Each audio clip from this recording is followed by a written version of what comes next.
Renaissance Hotel, Pittsburgh, Pennsylvania, morning of the Red Storm.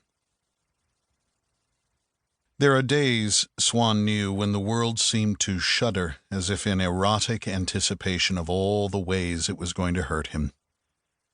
Since the outbreak of the Vampire Wars, he'd had too many days like that. At first, they were rare enough to catch him unawares. Back then, he was trusting enough to think the battle won, the worst over.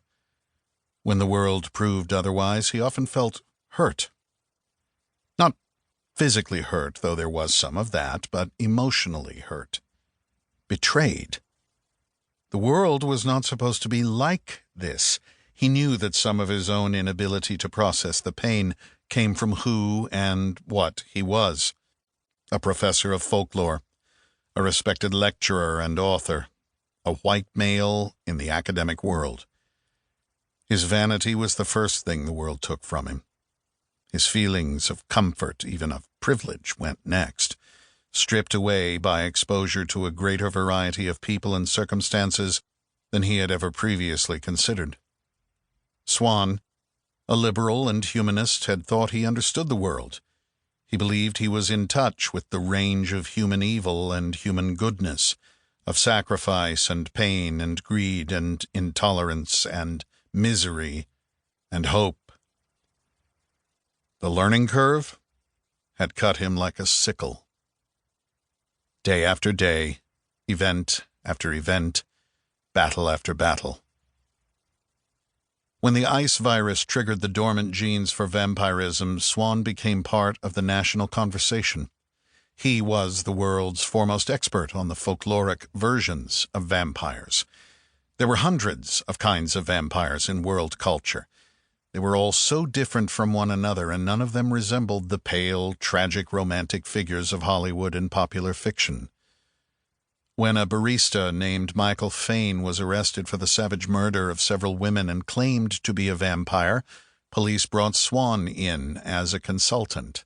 Not that anyone actually believed that Fane was a supernatural monster, but the detectives hoped Swan's knowledge of the subject matter could help decode Fane's delusion. That worked, and it didn't. Because Michael Fane was an actual vampire. The first human to manifest what appeared to be supernatural powers, enhanced strength, heightened senses, and insatiable bloodlust. The reality of what Fane had become shocked Swan perhaps even more than it did the police. Or, if not harder, then it shook his core beliefs. Then the medical test results came back. Fane was a vampire, yes, but he was not a supernatural creature. Vampirism was genetic. The gene was an old one, but it had become dormant because all through history people with an active V gene had been viewed as monsters and hunted to extinction.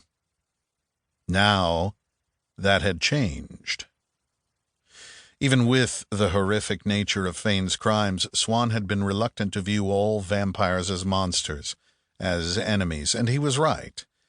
As more and more cases emerged, it quickly became apparent that there were as many vampire personality types as there were other human personalities.